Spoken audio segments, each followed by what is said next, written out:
Please join me in welcoming Head of S&B for Asia Pacific and Japan for AWS, Anna Green, back to the show. Anna, thank you so much for joining me. Hello, John. It is fantastic to be joining you again, and it's lovely to see you in your new environment.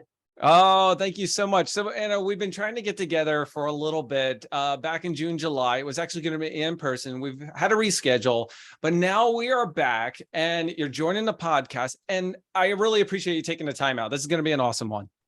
Yeah, for sure. And talking about my favorite thing, which is sustainability. So it's very cool to be going a bit deeper with you on that. Oh, nice. So our topic today is the business of sustainability as a digital journey. Anna, it's been a while since we last spoke. What have been some of the trends in sustainability that have stood out to you?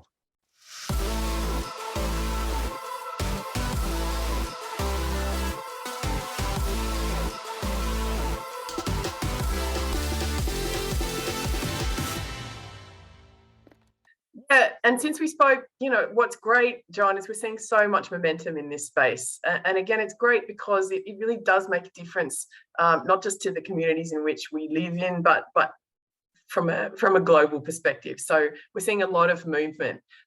Sustainable business practices are continuing to dominate both the public and private sector decision making. And it's really interesting for me, running the SME business across APJ, is that these commitments are happening not just in the domain of large enterprise, but really across the board. So all businesses are thinking differently about sustainability and sustainable practices. We see all businesses basically demarcating a position in the markets and trying to think differently about using technology, and in particular, reducing their own carbon footprint through the use of cloud technology. A really interesting point there was recently the Boston Wire study. It was the recent global sustainability study done by them, is that 85% of consumers have become greener in their purchasing in recent years, John. So that's interesting because it's telling us that there's a change in the way that people are actually thinking about their spending practices.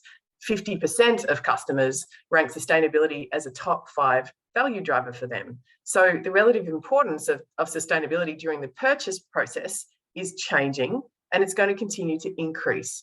And companies really need to be acting now to stay relevant in the future. And in fact, what we're seeing is environmental, social, and governance, ESG, disclosures are actually now becoming also a top priority for investors. So leading investors are looking differently at the profiles of the companies in which they are investing, and they want to see industries standardize their sustainable businesses practices and their standards. So really interesting stuff happening, John. Okay, let me ask you a question. It seems that you're saying customers and investors are looking for companies that are driving towards sustainability. Now it's a forefront in their mind. It was once, I don't want to say like something that was an afterthought, but it wasn't as big and as prevalent. But now it seems to be a hot topic for everybody to drive towards this same initiative. Yeah, you're absolutely right. And that's happening for a number of reasons. We are seeing really intentional, stricter regulation around this, in which governments and policymakers are requiring that companies are held to a much greater accountability standard when it comes to climate disclosures. And this has come off the back of recent global summits. So we've seen the World Economic Forum in 2022 and also COP26, where governments have actually been encouraged to commit to stop deforestation and also the public financing of fossil fuel projects. So we're seeing a complete change in which the policies that are regulating this industry are being created and thought about. And recently we saw the G7 Leaders Summit, where the Net Zero Asset Owner Alliance proposed that governments actually introduce legally binding carbon prices to encourage the transition to a low carbon economy. And this is really, this is new ground for industry generally, and definitely for a combined governmental approach on this. And what it's telling us is that there is a lot of action that's going to be taken by governments in the future and going forward for long-term commitments around sustainability. We're talking about some of the governments, but let's talk about some of the technology. Does the technology sector have a role to play in creating this global change? Yeah, let's be really clear on this, John. Technology uses energy, and the technology sector contributes to global energy usage. That's really important, as well as emissions and waste. So the technology sector actually plays a dual role here. We both need to enable our customers to create and innovate solutions that are sustainable, but we ourselves also have to be advocates of change in this space. So we see that cloud as a technology is actually accelerating the innovation on the path to a net zero carbon outcome. According to a recent 451 research study, the cloud has been able to help organisations in APJ reduce their carbon footprint by 78% just by using sustainable IT. The report also found that cloud is 5 times more energy efficient than the average on-premise data centres used by companies and public sector orgs in APJ. So we're seeing real material progress that can be made by companies by using cloud technology. And then, of course, the sourcing of the sourcing of renewable energy is something that we need to take really seriously. And it's not unique to APJ in that context. So there's businesses around the world right now who are facing similar challenges about how they source sustainable energy. And even with that, we need to be supportive of policies from government that help to promote the creation of renewable energy sources and also affordability of that. And for us at AWS, we are on track to run on 100% renewable by 2025. We're 5 years ahead of our original goal, John, which we're really proud of.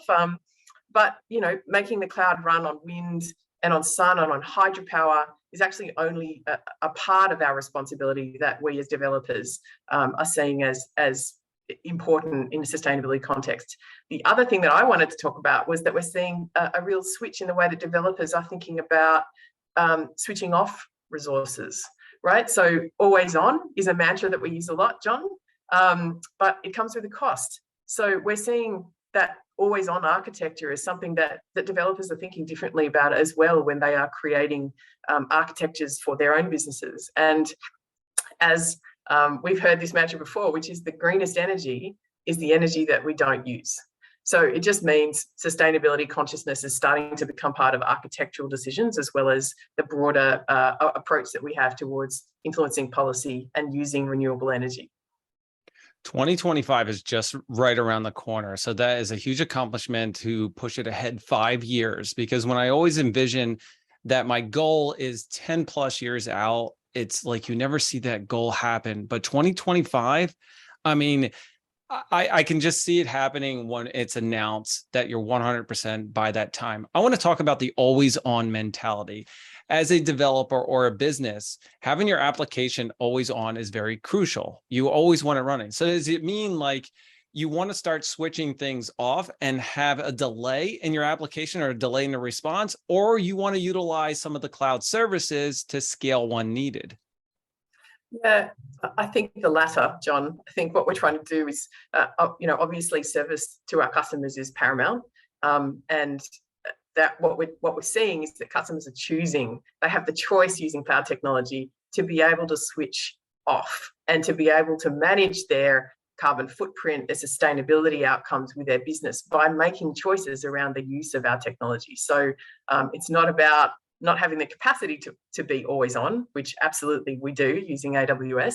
It's about making choices around whether or not you really do need to be on all the time. And it's great for our customers and our consumers to have that choice. So cloud is playing a crucial role in sustainability goals. Can IT help organizations with managing those associated costs that are transferred to more of a sustainable operations? Absolutely, we see it with all of our customers. We've got some really great examples of cloud IT helping to reduce, and in really different and interesting ways. So, the top line impactful statement for me around that is that cloud computing is 5 times more energy efficient than on-premises data centers. And then again, we see that businesses that migrate on-premises IT to the cloud can actually result in a net reduction of 80% in energy use and carbon emissions. So that, as just a general catch-all, is a pretty cool outcome if you are thinking about changing your IT stack.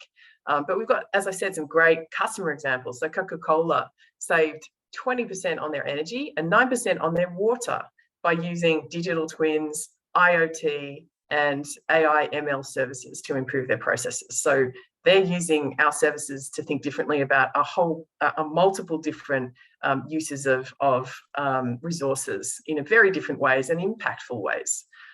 We also have the fantastic Australian business that hasn't just used our technology themselves and benefited from that carbon footprint reduction. They've actually created solutions on the cloud, which is helping their customers to scale, ingest information, and build solutions to reduce their energy bills by 30%. Now, that's a material saving for business. So we're seeing it both in the way customers are using our services and actually building services for their own customers, which again is very cool and points to that whole pay-as-you-go approach, which means that individual organizations are building and thinking differently about the use of energy by being able to, like a light switch, John, turn it on, turn it off when you need it. Okay, real quick, 85% of reduction going to the cloud. That's huge. And here's what I envision coming from a traditional server environment. My data center is always on. You're always running a server. Nobody's going in there and powering it on. It's running and it's available to you when you need it in 6 months or a year. But with the cloud, you just spin it up when you need it, turn it off when you don't, utilizing the auto scaling features that are available to you or the efficiency of digital twins. Now, digital twins, I think, is awesome when they announced it and released it, because I do not need a whole nother environment set up. It's a virtualized, it's a simulated environment that it's going to react and kind of function like your current environment. I think that was huge in the cost savings. Plus, going on to AI, ML, I'm a big fan. Thank you. And I'm sure we could have another whole conversation about that. But I think, what you're doubling down on there is that pay-as-you-go approach. And what we've seen in technology traditionally and historically is that, customers being locked into licensing contracts, long-term contracts, complex payment models, all associated with your IT. And what we found, and our customers keep telling us, is that it's just so excellent for them as they're planning their business, both the revenue that they're able to generate and the profit that they can make, simply because they're able to change the way in which their payment models for their IT services happen. And the upside, which customers are often really surprised and happily surprised by, is that it's a much better sustainable outcome for them as they build their businesses for the future. So, Anna, what do you think differentiates organizations that are able to turn sustainability commitments into sustainability action? Yeah, this is a really hard one, John, because it's a struggle. It's the beginning of the journey. These type of metrics we're only just starting to understand how to measure them, how to track them. And as you know, data is the key in all of this, as it always is, and which is why AWS is in such a great position to help our customers around this. And what we found and seen is that organizations who struggle to actually translate their sustainability commitments into action don't have tangible goals to work towards, a timeline to work towards them, or a process or a system of measuring progress. So they're the three things. You've got to have goals, you've got to have a timeline, and then you've got to actually have a process in place to actually measure progress and track and keep teams accountable for that. And again, the good news for us is that we've thought very intentionally about that as we build our services, which means that technology is a great enabler in that context. You can actually use AWS technology to support tracking and management of sustainability progress. We can create this, we understand the sustainability metrics better, and we actually automate sustainability reporting by some of the services that we've built. So last time we spoke, we talked about the AWS well-architected framework. And we've now got a sustainability pillar that's associated with that. And what that helps our customers to do is to learn, measure, and improve their workloads using environmental best practice for cloud computing, which is a really big win for us, and we're really proud of that achievement. We've also created sustainability design processes, John, which, again, best practices that can help organizations who are new to it to understand how to accelerate action. So they can understand their impact by measuring their business outcomes. They can actually establish sustainability goals by setting long-term goals for the workloads and the models, and the return on investment, which is always important for business. And then maximize utilization by making sure that each workload sizing will maximize the energy that they are using in the underlying hardware.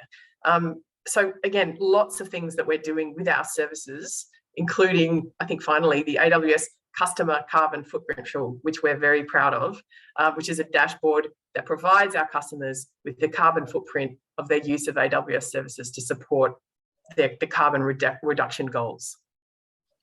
And I like how AWS is building in sustainability into all their services. So as you're using a new service or an existing service, it's taking into account on how well you're being sustainable within your goals in the environment. I know we've talked about in previous ones, right sizing. That's always like key, right? So your cloud optimization and not just cost optimization. And I think that plays a role specifically into sustainability. Right. So what you're doing is you're trying to not only, reduce your costs, but you're looking at the overall big picture of not having waste out there and reducing your cost and the waste at the same time. So I think that's really key. And I enjoy that they're adding this into all their services. Yeah, absolutely. And again, that'll be more, you'll see more and hear more about that, because at AWS, we're about the democratization of technology. And right-sizing and thinking about how that might work for every single customer use case is part of what we want to do when we're building these services.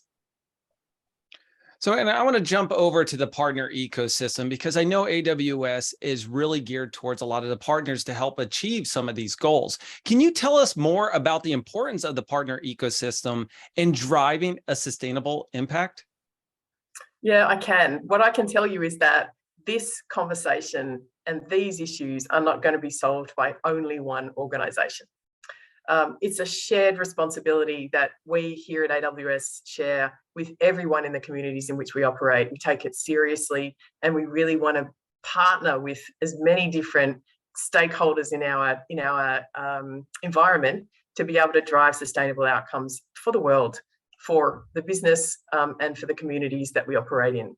So we have an amazing ecosystem of partners, of stakeholders that we work with across AWS. And just to give you some idea of numbers, at AWS, our partners offer hundreds of tools and features, and they have over 100,000, and they come from over 100,000 partners from more than 150 countries in AWS. And when we think about the tools and features that we have built, as well as the tools and features that they have built, we are seeing just a massive impact that we're able to build and drive across this environment of different stakeholders across the world, really.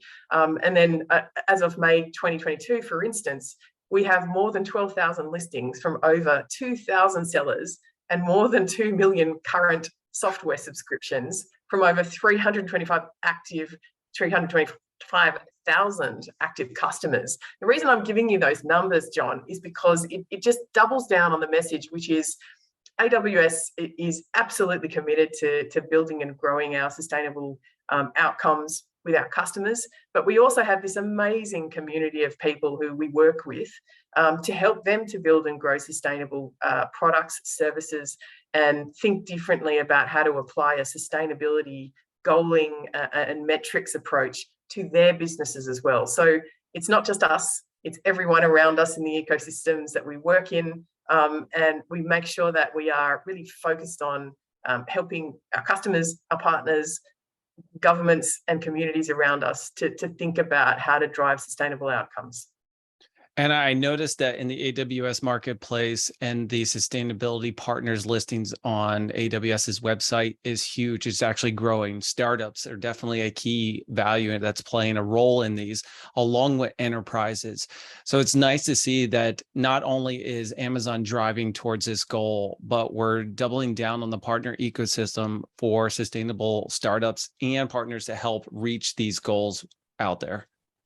Yeah, and we also recently announced the AWS Energy Competency Program, which identifies highly specialized AWS partners that have technical expertise and can help to repeat customer success in actually building their own energy efficient solutions. So we're not just working with customers and helping them to build solutions, we're also making sure that we're We're directing traffic around how to help people in the community who are interested in building sustainable products and services, and partnering them up, matching them, making sure that we are building that ecosystem and building that conversation ourselves within our business.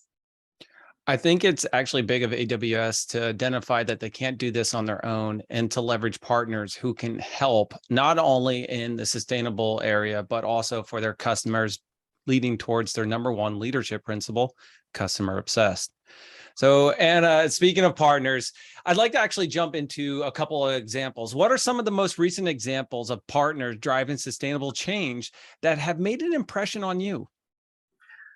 As I said, I love what our large enterprise customers are doing and doing intentionally around really building some impactful, sustainable solutions with our cloud services.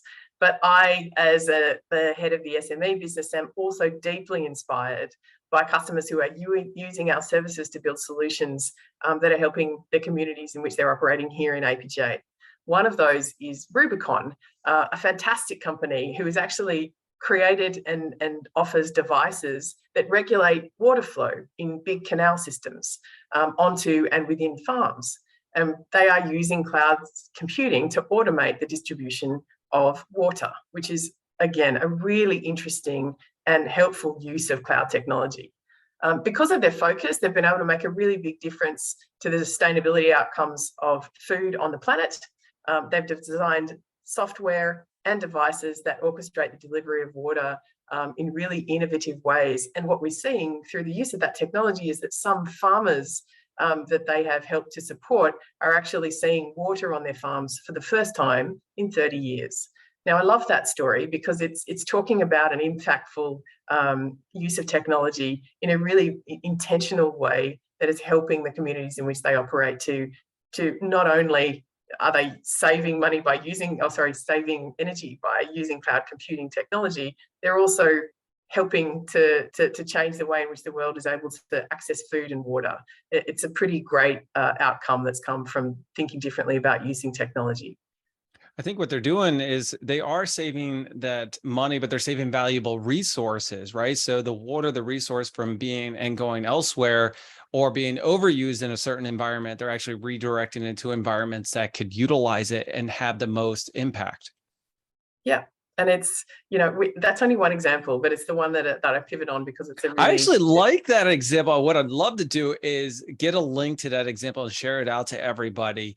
I'm pretty sure there's a case study on it and there's a video that has to go with it because AWS always makes the most impactful videos to show you how the value of using not only IoT, but how Rubicon did it and how they're being sustainable and helping out farmers at the same time. I mean, you guys are like hitting all the points. Yeah, and it's just amazing stuff that's being done with our technology in agri-tech, in use of energy and minerals and resources. It's just a vast bunch of customer use cases that we really want to share. We really want to make sure that people understand how technology can be used to impact the use of resources on our planet in a positive way. I think what you're doing is you're empowering everybody to envision what are the possibilities that can happen with cloud services. You just give them a little bit and say, hey, listen, these are what other people are creating, and just letting people run with it and seeing how they can innovate. Yeah, totally. And again, to the leadership principles, with success comes responsibility. And I feel that is a leadership principle that we are living by trying in as many different ways as we can to really apply our thinking to helping our customers use our services in positive ways, in ways that help sustainable outcomes on our planet. So, and I'm going to wrap things up, and I like things that come into threes. So what are some of the things that you think organizations need to do to drive a sustainable change? Okay, I can cut it down to three for you, John. I think the first thing, and again, it's been through observation of customers that have done this well and companies that have done this well. The first thing you have to do is really build sustainability into the culture of your business. Your business has to really live it and breathe it. Sustainability has to become a key factor in every business decision that you make, if you haven't already fully embraced the urgency of being kinder to our planet. So by embedding sustainability into the company culture, businesses can actually empower their employees with a better understanding of the importance of sustainability and ensure that the entire organization is on the same page. And in enabling that understanding, your business can then take concrete steps to implementing initiatives to actually achieve sustainable goals. Number two wait. Can I jump in there? I got to jump in. I have a question for you. So the culture of changing it, I think, well, it's kind of a sort of a question. Let's just put it away. I think Amazon taking the first step, and as big as they are, saying this is our goal, this is what we want to achieve, is driving that culture change down and saying, hey, listen, we have great responsibility and we want to empower everybody else to go ahead and do the same thing. And it's a culture change. And so Amazon is huge. I mean, millions of people, right? And having them take that shift and changing that culture internally is huge. And look at it. I mean, literally, since you've been driving it for years now, the culture has shifted. I mean, you guys, by 2025, renewable. I mean, your partners on there are listing that want to be sustainable. People only want to work with sustainable partners. And then customers only want to buy from sustainable companies. I mean, that is a huge culture shift. I didn't mean to jump in there, but I had a huge thought off of it. No, you're absolutely right. And it's good that you said that, because I've worked in many organizations or several, where it's been a journey. And what you tend to see, as I said, pivoting to my earlier comment, is that large enterprises have really started taking these conversations seriously, but it's equally as applicable to businesses who are just starting. And the reason that's interesting is, to my earlier point, our workforce now, the people who are interested in applying for jobs, they care about sustainability. They care about working for an organisation that wants to help the planet. So it's not only, the right thing to do, it's also good business practice for your teams to make sure that they feel like they're working in an organisation that's being driven by purpose. And I've really seen that as a resonating factor in the way in which companies can be successful. Building a culture around sustainability is an effective way to not just help the places in which you're operating, but also make sure your team feel like they're doing something that is valuable for the world in which they live in. I think customers will pay more for a service, a quality, if the company is sustainable, because they know the value and the effort into it. And I think having a sustainable, I want to say, out there, a brand or a presence from a company, and it says, okay, I'm going to go buy a pair of jeans, where these made in a sustainable fashion as best as possible, and prove it. And then you see it and you get like, all right, that's what I want. That's the service. That's the stuff that I want to buy from, because I know they're doing the right thing.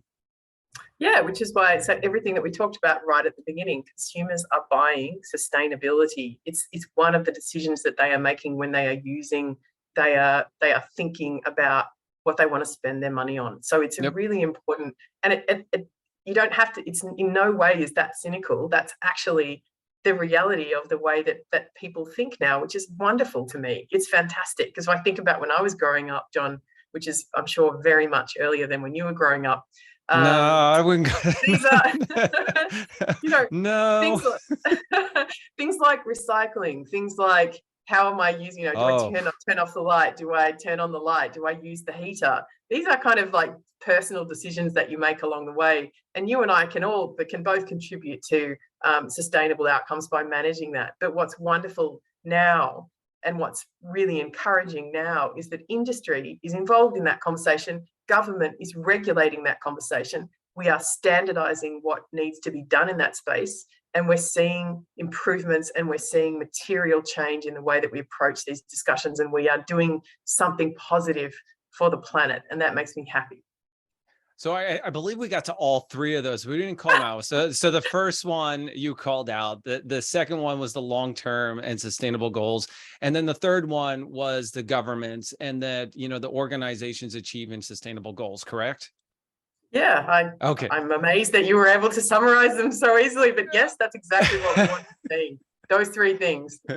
I like the power of three, but I wanted to make sure for our audience that we called out there. We did get to all threes, but in a general conversation and the importance of those, first of all, the long-term stuff, and we were talking about this, is that when we were growing up, and I don't think we're far off, by the way, so we'll just go with that. I am much older than I like. Let's go back to the topic. So we weren't growing up in that type of mentality. And to change the culture for us is longer than to change the culture for the younger generation, right? So they're growing up with this day in and day out. But having governments play a key role in this and setting some standards is just saying, hey, listen, we want to look out for the long term of our environment. We want to look at the long term of, our kids that are growing up and our grandkids and everything. And we want to make sure that we don't run out of resources. Yeah, absolutely. And I mean, that's a very sensible and pragmatic approach, and it's a forward-thinking approach, and it's taking responsibility and accountability for your business decisions and the way in which you structure your business for success for the future. You don't do that at the cost of the environment. And fundamentally, that's where we see business driving. That's certainly what we are trying to do as we build our own business at AWS for the future. And it's so inspiring for me to be able to have a point of view on the way that customers are using technology to really change the game in that space. And for AWS to be able to help on that journey for me is it's a real pleasure. So everybody, we've got more on sustainability coming on the podcast. It's a very important topic to us. I'm sure Anna's going to be joining us again in the future. I can guarantee it. And can I put you on the spot? Are we going to have you on in the next couple of months, maybe? I think we are already we've already done too much together, John, for me to say no to that. Absolutely. First of all, we'll have to try to definitely do an in-person one the next time. And I love talking to you, the inspiration, the information you have, and the conversation on how it flows. Do you have anything you'd like to leave with the audience before we close things up? I think what I want the audience to understand is that these are issues that will continue to be important in a business context, but are really more important just from a responsibility context for anyone who's doing business, regardless of whether you are a large or a small organization. Thinking differently about how you can make an impact to your carbon footprint, to the use of energy on the planet, is the right way to do business. So, and then I have to go back to our things of threes. Number 2, it's a long-term goal. This is not, you don't get to complete this goal.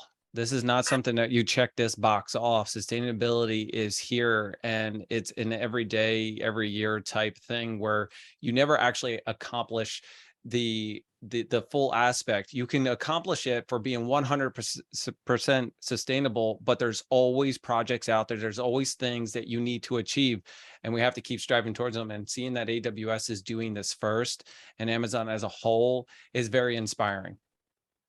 Well, I'm very pleased that you feel that way, John. I also feel that way, and I'm excited to be able to have these conversations with you. Yes, me as well. Anna, thank you so much for joining me. That's my pleasure. Have a great day.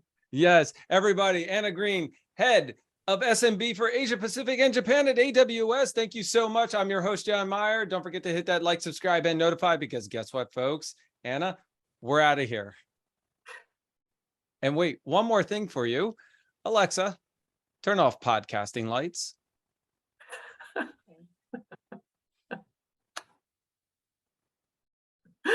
Great.